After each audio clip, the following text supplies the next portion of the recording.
There are a lot of women who cared about abortion, but they were in states like Pennsylvania where they don't have an ultra-restrictive abortion law.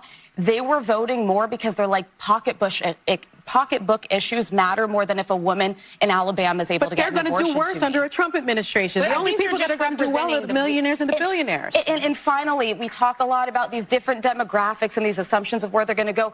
Latinos in Texas, a district that's 97% Latino, went 75 percentage points for Donald Trump. Why? Misogyny. It's on the border. It's the border misogyny. crisis is on their doorstep. And they were begging people to care about it for years. We need to take some lessons. That's what that was. The lessons are not misogyny. Who's there? Oh, my God. All right, guys. So we're on day 3 of the Democrat Party implosion, where you have a bunch of liberals in the mainstream liberal media playing the blame game. I mean, in fact, they're playing the blame game within the White House, okay? Nancy Pelosi has come out and given an interview to the New York Times in which she's basically blaming Biden, saying that Biden is part of the reason why they lost because he did not drop out of the race soon enough, right? He did not give Kamala Harris enough time, and that maybe Democrats would have had a different candidate had Joe Biden dropped out sooner. Now, we're going to talk a little bit more about that when that interview actually comes out.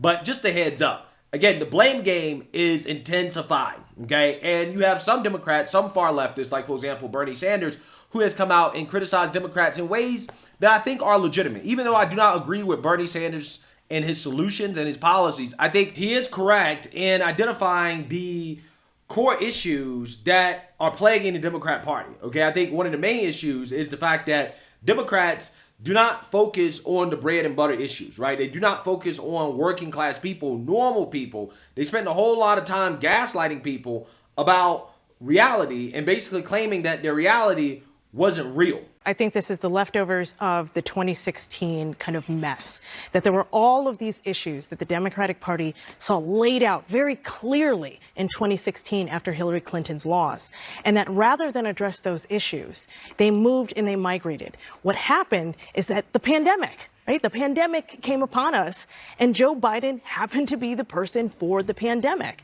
And I think they mistook that moment for a referendum on what the Democrats had to offer, rather than being introspective.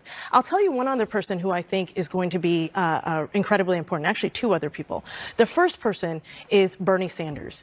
One of the things that Bernie Sanders has been saying since at least 2014 has been about how the Democratic Party, if it wants to keep these coalitions, needs to talk about bread and butter issues. It needs to talk about politics. A lot of people attacked him for that, saying, well, are you saying that cultural politics don't matter? That's not what he was saying. He was saying we need to focus on these things.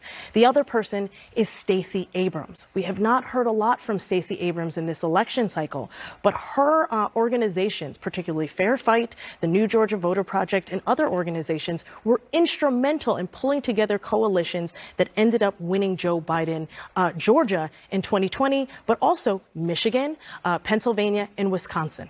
Not this time, though. Yeah, I think I disagree with the part about Stacey Abrams, okay? Considering how Stacey Abrams couldn't even win her governor election, I don't think she's somebody that the Democrats should be listening to. She is somebody that also played the race card quite a bit, okay? Vote for me because I'm a black woman type of thing.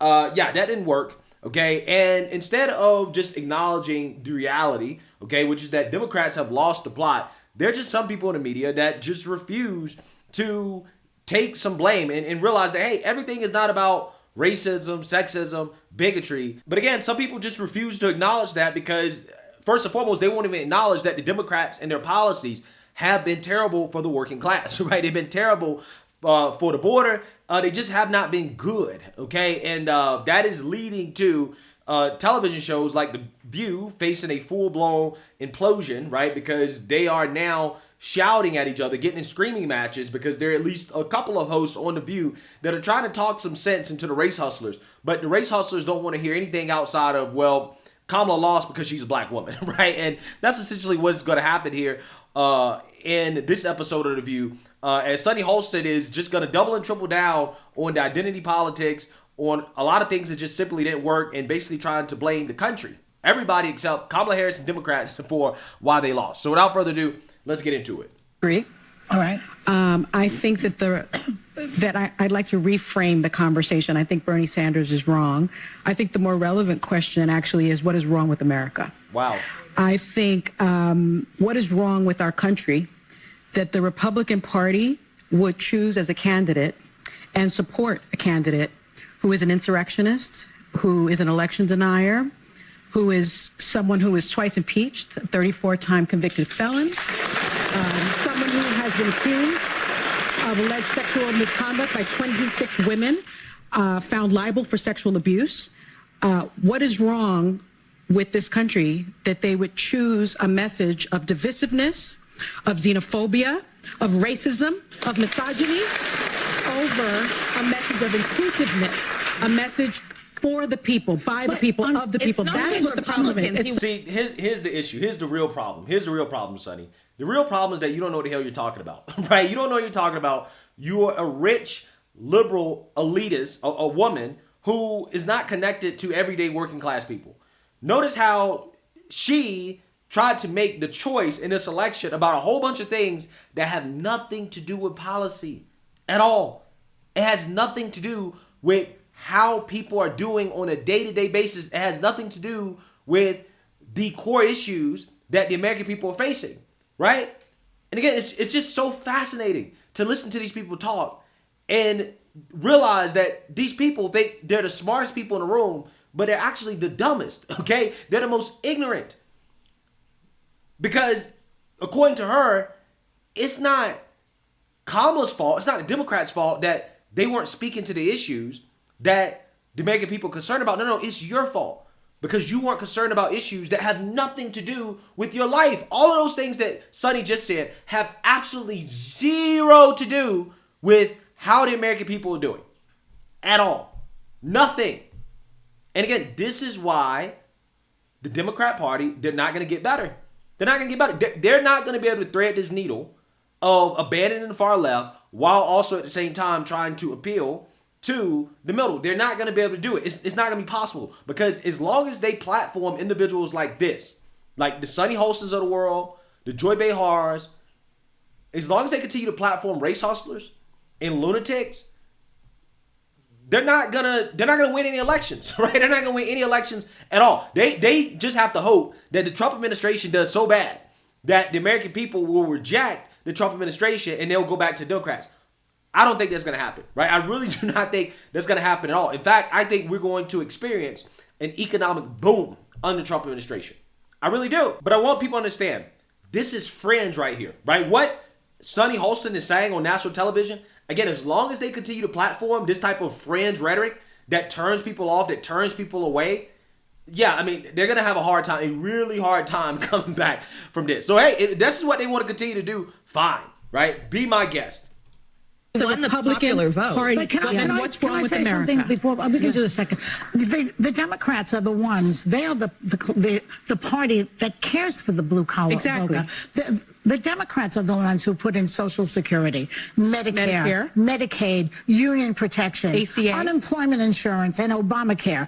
The Republican Party doesn't give a rat's patootie about it. Clearly they didn't convince the voters. So all I can deduce is that it's the messaging. It didn't get through to people. They're not paying attention. That's all. Yeah, because the Democrats have always been for the working people. Exactly. And the Republicans don't care about it. I think the message of the Democrats sounded elitist. You don't have value in the society. They you don't sounded have a college that way, degree. but when you look at the proof, but Joy, it's condescending. It's condescending. There is a condescending. The way that the left speaks to its voters, it really is a message of joy and inclusiveness. No, the message of not being educated, being dumb, and what's wrong with America. Who said that? Sonny just did. What is wrong with America? My point here is that very introspective. That's not what Kamala Harris said. You know, this is so hilarious. This is so funny to me. This is so funny to me.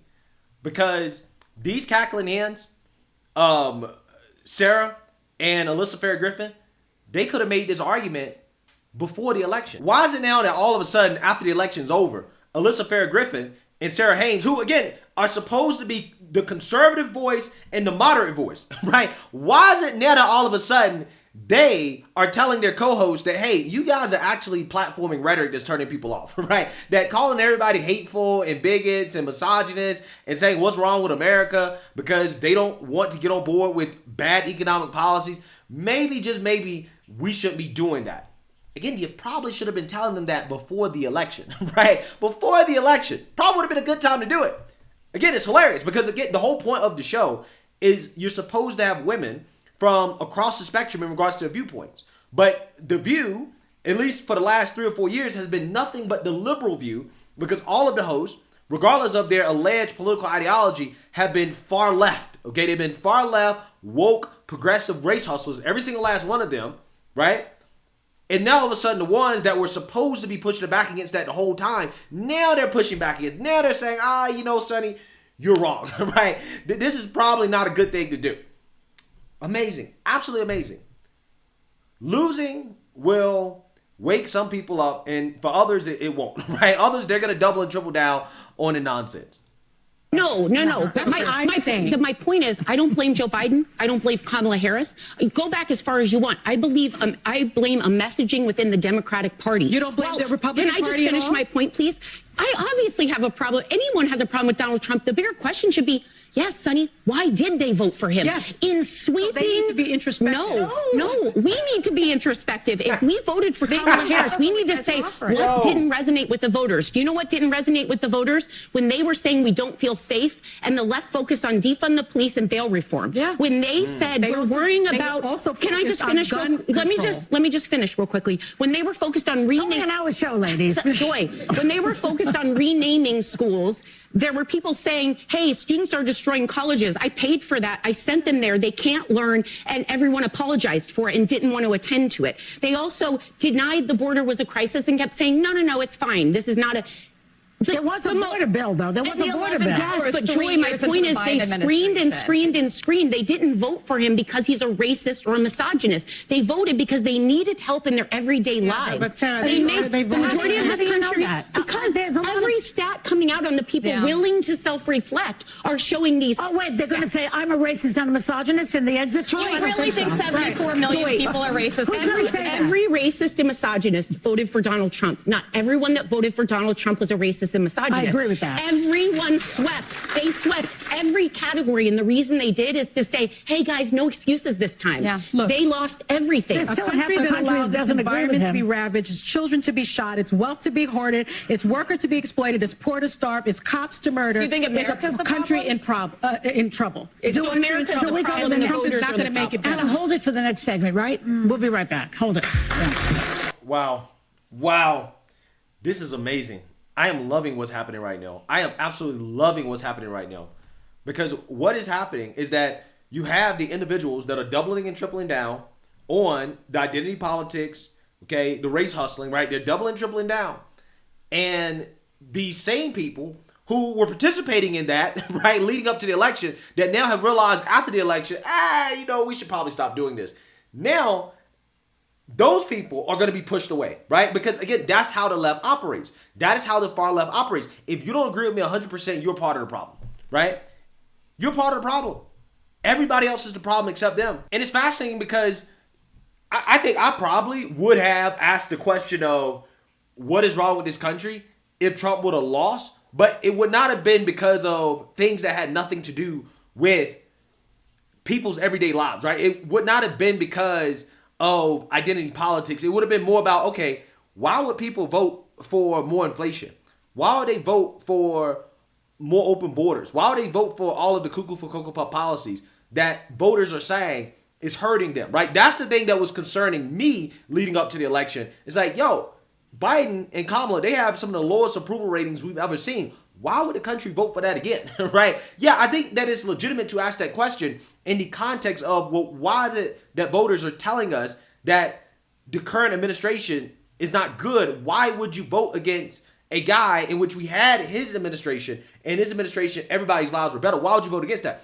I think it is legitimate to ask that question, right? But I'm thanking God right now that I'm not asking that question, and that the American people have restored my hope that, hey, we know how to choose, right? We understand what's actually really important, okay? It's not the Trump derangement. It's not the whole democracy conversation. It's not the identity politics. It's not all the nonsense from the left. It's actually the core issues, right? But when you ask the question of what's wrong with America because they decided to vote for a guy over the core issues, because they feel like he's better on the core issues and they ignored all the things that have nothing to do with the core issues. Yeah, I think that's a huge problem, right? I think that's a big problem.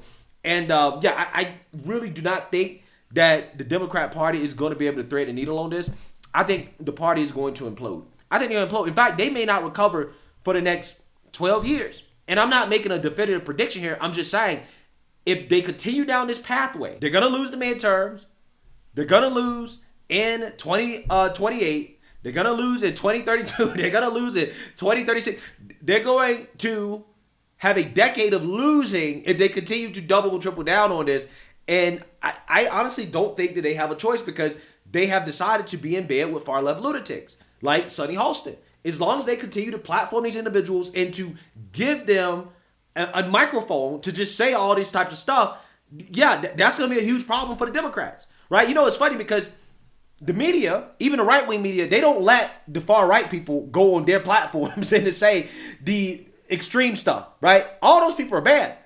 But the left-wing loonies, they're platformed on major outlets. They can just say whatever they want, and that turns people off, okay? And I don't think they realize that. Like, they don't realize that. And that's the funny part about it. So let me know what you guys think. Make sure you like, comment, and subscribe. Most importantly, share a Black conservative perspective. Peace.